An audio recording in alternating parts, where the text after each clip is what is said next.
संवैधानिक उपचारों का अधिकार।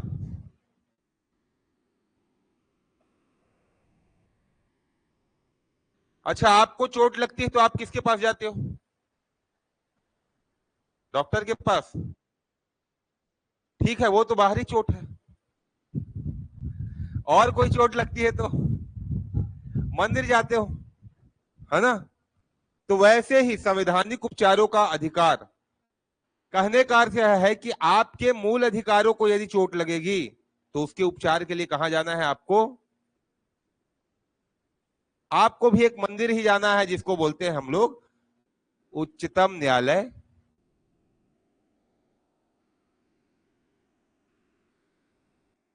या उच्च न्यायालय। ठीक है,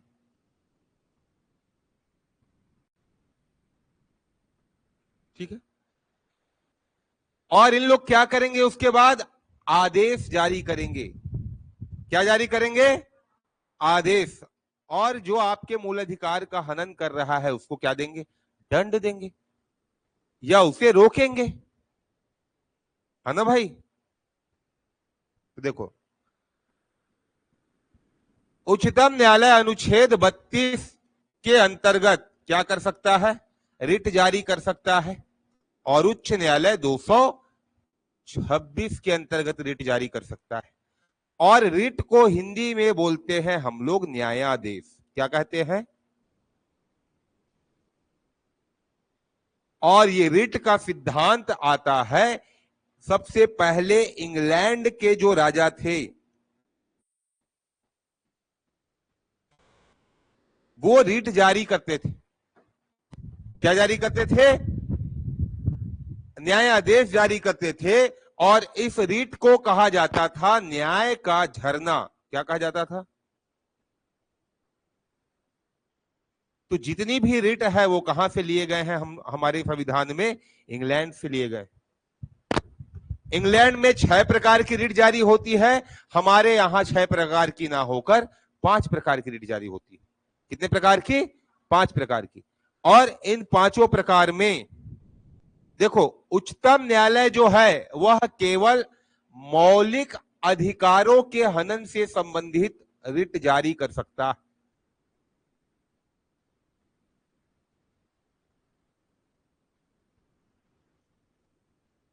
किससे संबंधित? मौलिक अधिकारों के हनन से संबंधित रिट जारी करेगा कौन? उच्चतम न्यायालय। उच्च न्यायालय मौलिक अधिकारों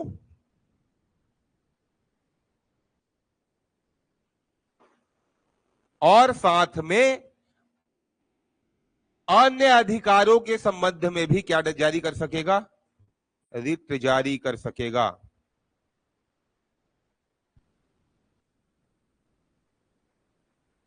ठीक है? या अन्य कानूनों के संबंध में भी क्या जारी कर सकेगा? रिट जारी कर सकेगा। तो उच्चतम न्यायालय अनुच्छेद 32 के अंतर्गत केवल मौलिक अधिकार के हनन से संबंधित रिट जारी करेगी। समझ गए?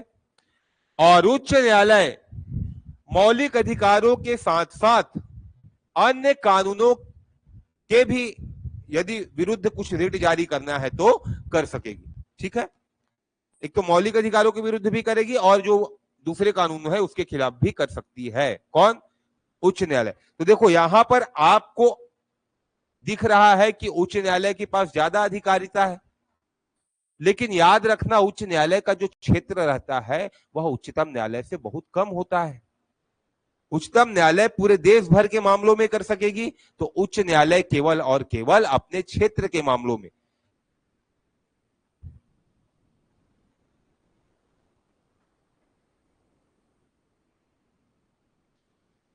हो गया? आगे बढ़े? हो गया सबका? तो देखो, पहला है हमारा, अब ऐसे टेबल बनाओगे आप लोग, टेबल। ठीक है? कारण, परिणाम,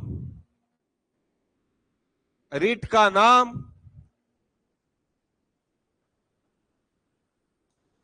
ठीक है, ऐसे तीन चार चार टेबल बनाओगे, चार, और अंत में लिखोगे विशेष।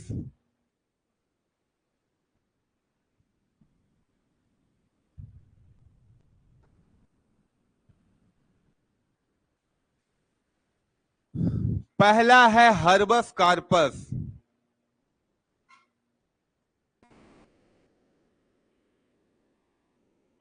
इसको बोलते हैं बंदी प्रत्यक्षीकरण।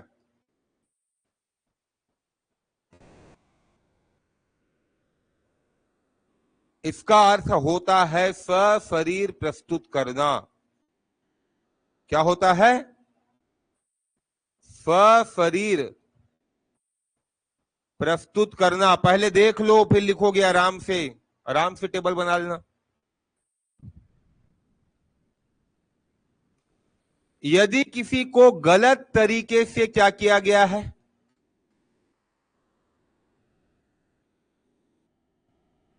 किया गया है, कब जारी होता है? जब किसी को गलत तरीके से निरुद्ध किया गया है। मान लीजिए कोई आपको बंदी बनाकर रखा है,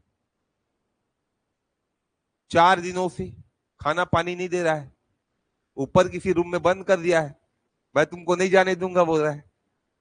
ठीक है, तो कौन सा रीट जारी होगा? बंदी प्रत्यक्षीकरण। अच्छा देखो प्रभाव क्या होगा। 24 घंटे के अंदर किसके सामने? मजिस्ट्रेट के सामने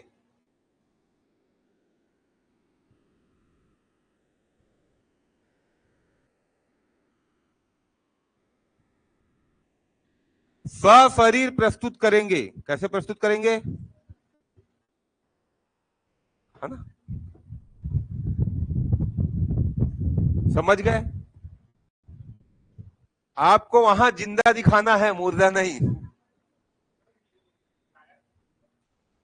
रीट में बताया तो, या तो उच्चतम न्यायालय जारी कर सकेगा या फिर उच्च न्यायालय। तो देखो याद रखना, यही बस एक ऐसा रीट है जिसमें आपको क्रम से चलना है। पहले उच्च में जाओगे, उसके बाद उच्चतम में। बाकी सभी रीटों के लिए आप सीधे उच्चतम न्यायालय जा सकते हो, लेकिन बंदी प्रत्यक्षीकरण में याद रखना कौन कौन जा सकता है, कौन कौन जा सकेगा। अरे आप पहले उच्च न्यायालय जाओगे, उच्च न्यायालय में आपकी बात नहीं सुनी जाएगी, तब जाओगे आप कहां?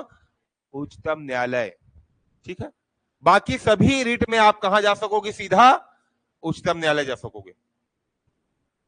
हाँ, मजिस्ट्रेट के पास मतलब जज के समक्ष प्रस्तुत करेंगे। वो जो जहां से रीट जारी किया जाएगा वहां प्रस्तुत करेंगे ना भाई। ठीक है, अच्छा देखो किसके किसके विरुद्ध जारी होगा? सरकारी व्यक्ति या सरकारी संस्था। जैसे मान लो पुलिस है, पुलिस आपको 2 दिन से ले गया, तो आपके परिवार वाले या फिर कोई एनजीओ वाला जाकर आवेदन दिया, तो उस आवेदन पर यदि उच्च न्यायालय संज्ञान लेता है तो क्या जारी करवाएगा? वो बंदी प्रत्यक्षीकरण का रीट। तो जो भी पुलिस वाले लोग रखे रहेंगे उनको तुरंत हाथ पांव जोड़ के कहां लेकर जाना पड़ेगा? मजिस्ट्रेट। ठीक है, सरकारी व्यक्ति। अच्छा, निजी व्यक्ति के खिलाफ भी होगा। मान लीजिए बीवी से लड़ाई हो गई, अब बीवी भी 4 दिन के लिए बंद कर दी, तो आपके माता पिता भी जाके रीट जारी करवा सकेंगे। आया समझ में?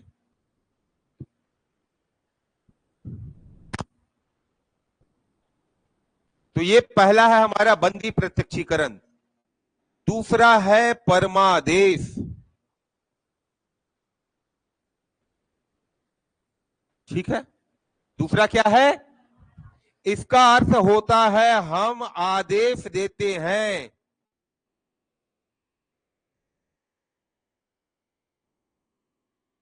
क्या देते हैं हम? और किसके विरुद्ध जारी किया जाएगा? लोक प्राधिकारी, जिसने अपने कर्तव्यों का निर्वहन नहीं किया है। मान लीजिए आप अभी शिक्षक बन गए और उसके बाद रिटायर हो गए, अब भाई अभी शिक्षक बनोगे, बाद में रिटायर तो होगे, और उसके बाद पेंशन के लिए आपको पेंशन कार्यालय के मान लीजिए 10 से 12 बार चक्कर लगवाए जा रहे हैं, तो आप कहां जाओगे? उच्च न्यायालय या उच्चतम न्यायालय, है ना?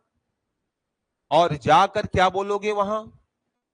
बताओगे कि भाई मैं इस प्राधिकारी के पास गया और इन्होंने मुझे उपयुक्त सूचना नहीं दी, साथ में अपने कर्तव्य का निर्वहन नहीं किया।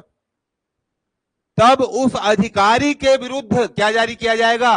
रिट जारी किया जाएगा, और उसको यह आदेश दिया जाएगा कि आप इनका पेंशन इनको दो, या आप अपने कर्तव्य का निर्वहन करो।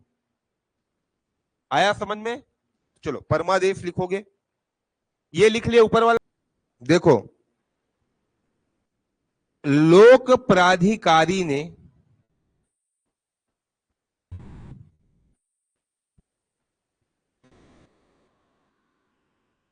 कार्य नहीं किया,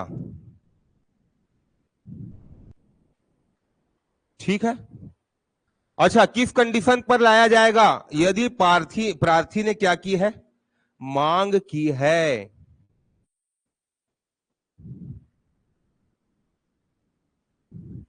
और अधिकारी ने संज्ञान नहीं लिया,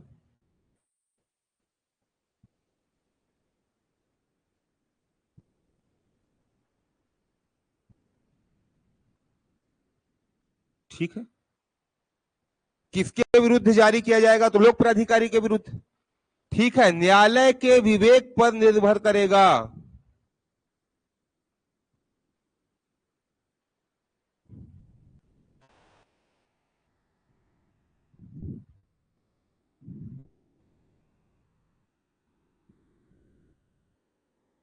किस पर निर्भर करेगा? न्यायालय के विवेक पर।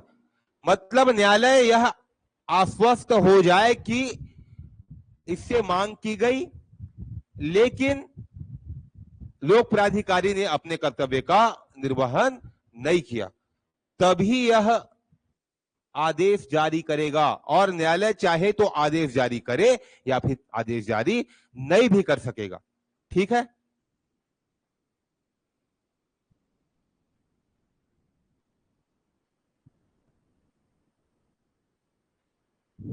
ठीक है, देखो यहां पर यदि प्रार्थी का कानूनी अधिकार, क्या है? कानूनी अधिकार ये होना चाहिए, और इसे इसका कानूनी अधिकार प्राप्त होगा। साथ में लोक प्राधिकारी की क्या होनी चाहिए? जिम्मेदारी,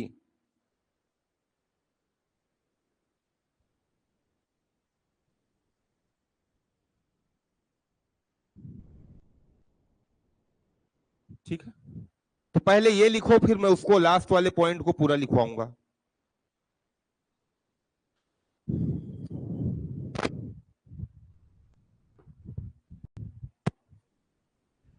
तो देखो, न्यायालय के विवेक पर निर्भर करेगा, है ना, कि वह आदेश जारी करे या ना करे। लिखो कि वह आदेश जारी करे या ना करे। न्यायालय आदेश जारी करने से पहले यह सुनिश्चित कर लेगा कि जवाबदेहिता संबंधित लोक प्राधिकारी की है, कि जवाबदेहिता संबंधित, न्यायालय यह सुनिश्चित कर लेगा कि जवाबदेहिता संबंधित प्राधिकारी की है, तथा उस अधिकारी ने, संबंधित प्राधिकारी की है तथा उस अधिकारी ने प्रयास नहीं किया है,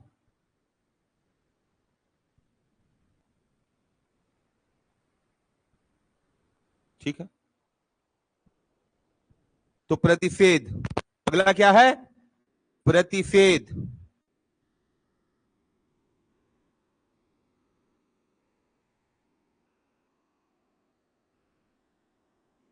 प्रतिषेध का अर्थ होता है रोकना। क्या होता है प्रतिषेध का अर्थ? रोकना, या इंग्लिश में बोलेंगे हम इसे प्रोहिबिशन।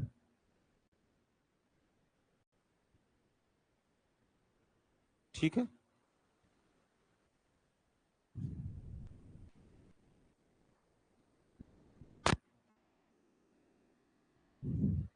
इसको बोलते हैं मैंडमस।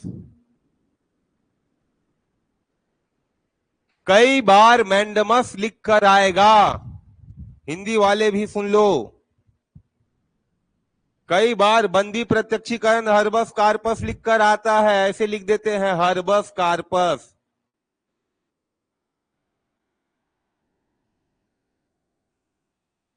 लो अब सही जोड़ी मिलाओ, है ना। आपको अंग्रेजी टर्म भी याद होना चाहिए उसका।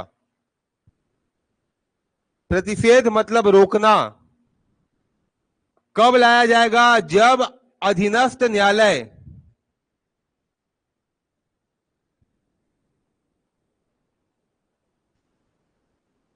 ने अपने क्षेत्र से बाहर कार्य किया या अपने क्षेत्र का क्या किया है?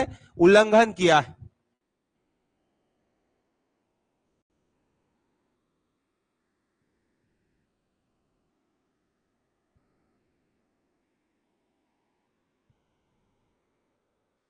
समझ रहे हो? अपने क्षेत्र का क्या किया है? उल्लंघन किया है, तब लेकर आया जाएगा।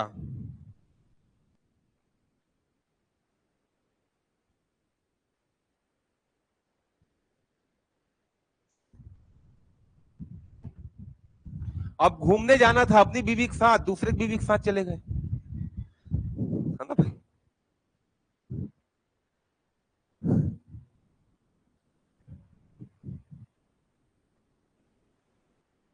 तो देखो, मान लीजिए विवाद कहीं और का है, सुप्रीम कोर्ट का, या उसकी अधिकारिता में आता है और उच्च न्यायालय खुद विवाद पर क्या करने लग गया? कार्यवाही करने लग गया।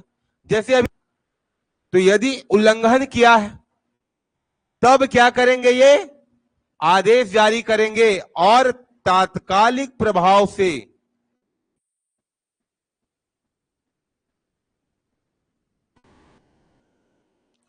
न्यायालय के कामकाज पर रोक लगाया जा सकेगा।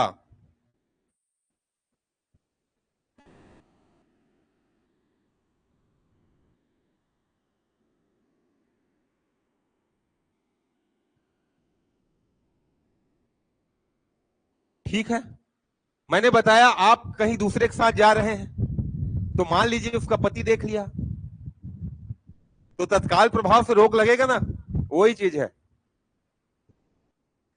तो इसकी प्रकृति कैसी है? न्यायिक है, न्यायिक प्रकृति कैसी है? न्यायिक, जुडिशियल प्रकृति की है। हमेशा न्यायालय ही न्यायालय पर लगाएगा।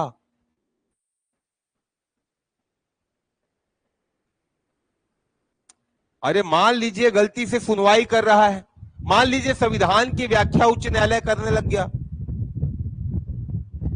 और उसकी व्याख्या करने का अधिकार किसके पास है? उच्चतम न्यायालय के पास। वैसे तो उच्च न्यायालय के पास भी होता है, अधीनस्थ न्यायालय से जो केस आते हैं वो, उन पर सीधे उच्च न्यायालय में ही केस आ गया, मान लीजिए संविधान की व्याख्या के लिए, और वो कार्यवाही करना स्टार्ट कर दिया। जज को पता ही नहीं है मेरा अधिकार क्या है। अरे हम में से ही तो कोई जाता है, कोई अलग जाएगा क्या? तो ब्रह्मा थोड़ी है पहले सब चीज को जानेगा। वैसे पढ़ लिख कर जाते हैं बहुत।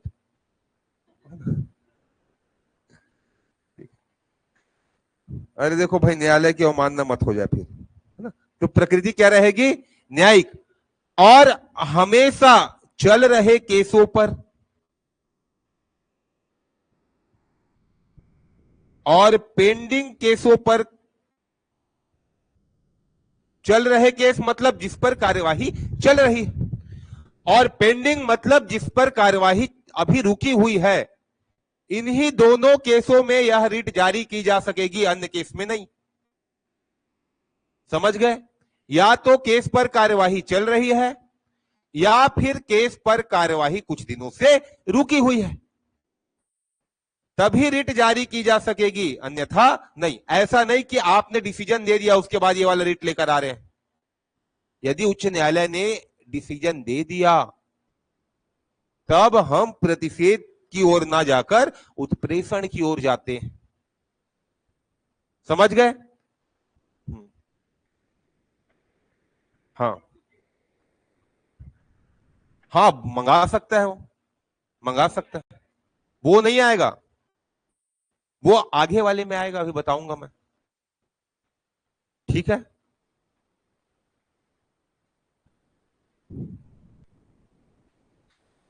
आगे बढ़े, एक साथ लिखना। अगला है हमारा उत्प्रेषण। उत्प्रेषण का अर्थ होता है अपने पास बुलाना। क्या होता है?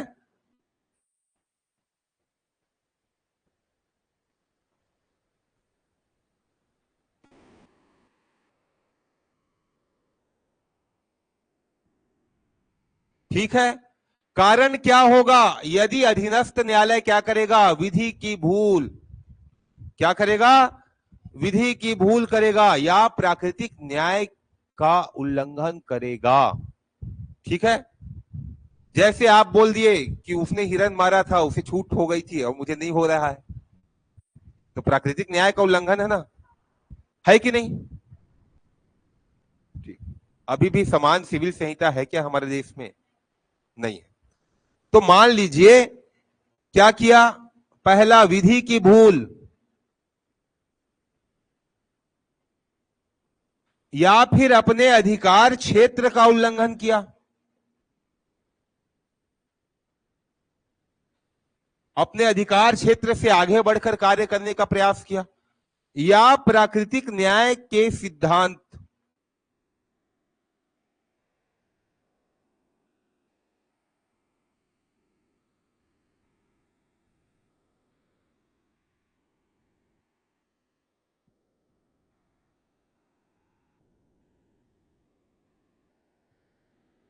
का उल्लंघन किया है,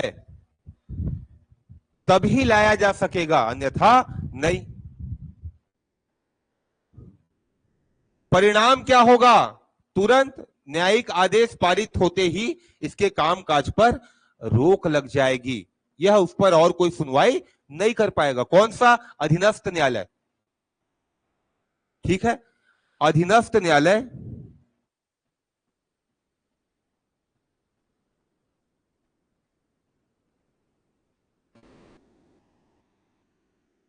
आगे की कार्यवाही नहीं कर पाएगा।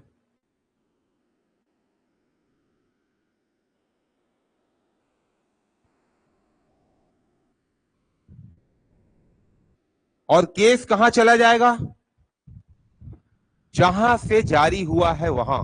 मान लीजिए उच्च न्यायालय ने अपने अधीनस्थ न्यायालय के लिए जारी किया है तो संबंधित उच्च न्यायालय में चला जाएगा। ठीक है, यदि उच्चतम न्यायालय ने जारी किया है तो उच्चतम न्यायालय के पास चला जाएगा। ये कैसे केसेस में होगा? अच्छा, इसकी भी प्रकृति क्या होगी? न्यायिक प्रकृति होगी। कैसी प्रकृति होगी? न्यायिक प्रकृति होगी। और ये हर प्रकार के केसों के लिए होगा, जैसे जो चल रहे हैं, पेंडिंग है या रुके हुए हैं। और तीसरा, मान लीजिए डिसाइडेड या फिर डिसीजन जिसपे हो गया है, जिसमें आदेश पारित हो गया है, यदि मान लीजिए उसमें भी लगता है उच्चतम न्यायालय को कि उच्च न्यायालय ने कोई भूल की है, तो वह केस को अपने पास बुला सकेगा। ठीक है,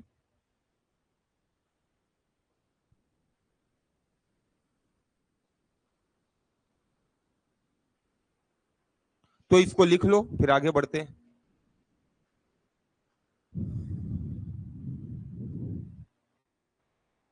इसको बोलते हैं सैनिटरी। सैनिटरी, सेट्योररी, सेट्योररी लिखो।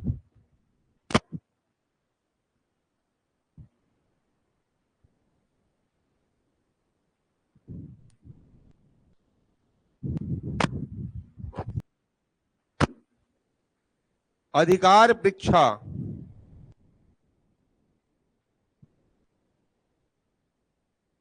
देखो, परीक्षा का अर्थ होता है पूछना, ठीक है, क्या होता है? पूछना। तो इसका सामान्य अर्थ होता है किस अधिकार से,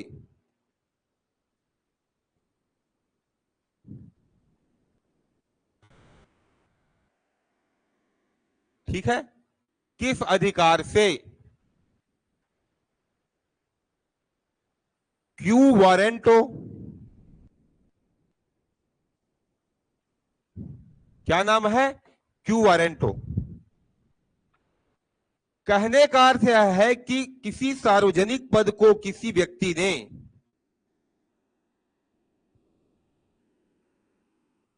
गलत तरीके से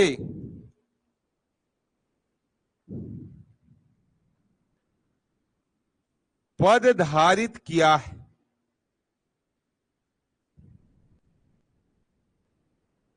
ठीक है। कौन सा पद? सार्वजनिक पद। तब उसके विरुद्ध लाया जा सकेगा। जैसे एक पिक्चर आई थी थानेदार, आई थी ना, मूवी देखे थे थानेदार, तम्मा तम्मा लोगे वाला, नहीं देखे हो? और जितेंद्र थानेदार रहता है और उसकी जगह में जाके कौन बैठ जाता है? संजय दत्त। तो आप भी पता चल रहा है यहां से गए और मैं सीबीआई का इंस्पेक्टर हूं। अभी हुआ था केस 2-3 दिन पहले, गलत सीबीआई अफसर बन के। एक तो अक्षय कुमार की मूवी आई थी सीबीआई वाली, ठीक है। तो वैसे ही गलत तरीके से आप घुस गए, मैं अधिकार, मैं वहां का कलेक्टर हूं ऐसे बोल के, तो उसके विरुद्ध क्या जारी किया जाएगा? अधिकार परीक्षा। या फिर आपने देखा अभी एक यूनिवर्सिटी में कितने प्रोफेसर लोग को हटाया गया, गलत प्रक्रिया से वो उनकी नियुक्ति हुई थी। तो हमारे छत्तीसगढ़ की ही बात है, उन पर बिलासपुर उच्च न्यायालय ने क्या जारी किया था? रिट जारी किया था। कौन सा? अधिकार परीक्षा, कि आपने किस अधिकार से अपनी ज्वाइनिंग ली, ठीक है। गलत तरीके से आप क्या करोगे? मान लीजिए आप अभी शिक्षक बन जाते हो, किसी के पास बीएड का डिग्री नहीं है और बन गए व्याख्याता और वहां कार्य करने लगे 5 साल 6 साल हो गया। तब फिर उच्च न्यायालय, मान लीजिए उच्च न्यायालय में कोई साक्ष्य प्रस्तुत कर दिया, तो उच्च न्यायालय फिर रीट जारी करेगा कि आप किस हक से वहां पर पढ़ा रहे हो, किस अधिकार से। आपके पास तो योग्यता भी नहीं है, समझ रहे हो? किसी व्यक्ति ने गलत तरीके से सार्वजनिक पद धारित किया है, तो किसके विरुद्ध जारी किया जा सकेगा? सार्वजनिक लोक प्राधिकारी,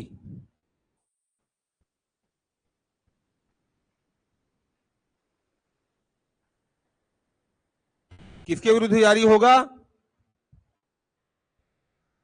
अच्छा, पद कैसा होना चाहिए? स्वतंत्र होना चाहिए।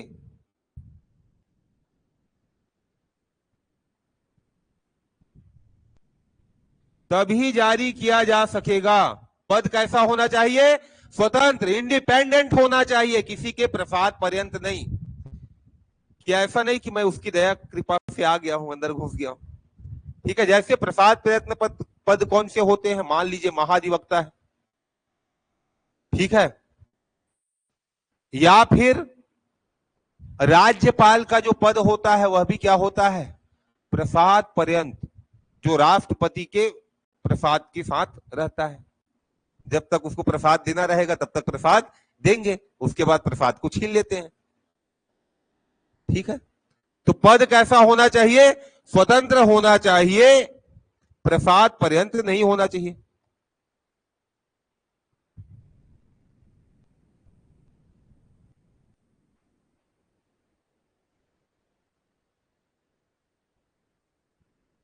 ठीक है।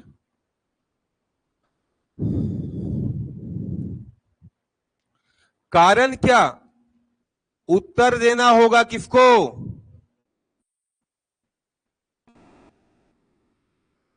संबंधित लोक प्राधिकारी को, और पूरा कारण बताना पड़ेगा।